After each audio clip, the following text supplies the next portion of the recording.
কোন কোন জায়গায় সমস্যা দেখা দিচ্ছে এবং কোন কোন জায়গা কত সহজে এটা সমাধানযোগ্য। ফিল্ডের থেকে যে রিপোর্টটা আমাদের কাছে আসবে এর থেকে বেস্ট লেসন আমাদের জন্য আর কিছু নাই। কারণ যারা প্র্যাকটিক্যাল কাজ করেন আপনারা, তারা যে রিকমেন্ডেশনটা দেবেন কোন জায়গায় ওষুধটা দিতে হয়, ডায়াগনোসিসটা আপনারা খুব বেটার দিতে পারবেন। তো সেই কারণে আমরা বলছি আপনারা একটা পরিবর্তনের সুপারিশ আমাদেরকে দেন, যে কোন কোন জায়গা আমরা ল পরিবর্তন করতে হলে সেটা বলেন, আমরা যাচাই বাছাই করে দেখব।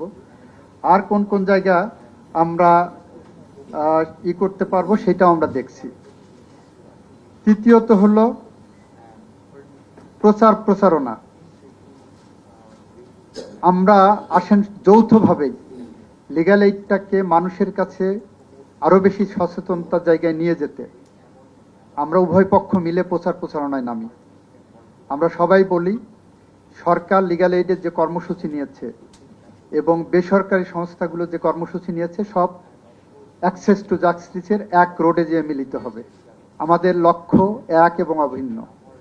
আমাদের লক্ষ্য এদেশের গরিব, অসহায়, ভুখানাঙা মানুষ, অসহায় মানুষ যারা লিগ্যাল এইড পাওয়ার যোগ্য, তাদের পাশে দাঁড়ানো, সকল মানুষের জন্য একটি অ্যাক্সেস টু জাস্টিসের দ্বার উন্মোচন করা। আসেন আমরা সেই লক্ষ্যে কাজ করি।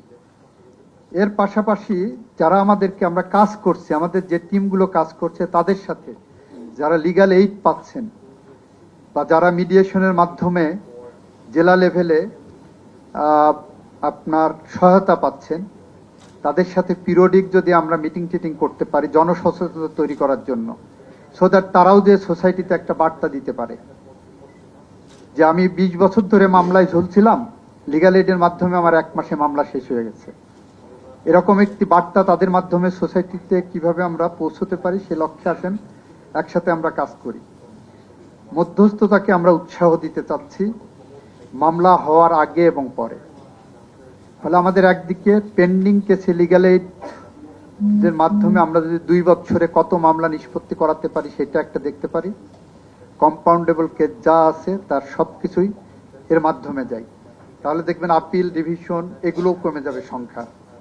তখন অটোমেটিক ড্রাস্টিক্যালি মামলার সংখ্যা কমে যাবে। কারণ একটা মামলার থেকে অর্ডারের এগেনস্টে আপিল, ডিভিশন, রিভিউ এগুলো ব্রাঞ্চ গজাতে গজাতে 3টা, 4টা, 5টা মামলা হয়।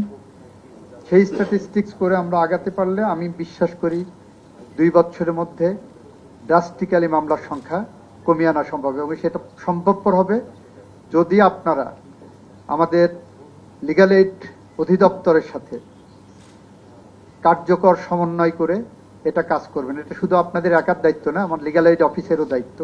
আমি লিগ্যাল এইড অফিসে যারা আছেন তাদেরকে অনুরোধ করব, যে যে সেক্টরে যে যে এনজিও কাজ করছেন তাদের ডেকে আপনারা এই বিষয়ে কার্যকর পদক্ষেপ গ্রহণ করেন। আমরা কতটুকু আগাতে পারি 3 মাস পরে আমরা একটা পর্যালোচনা সভা করব।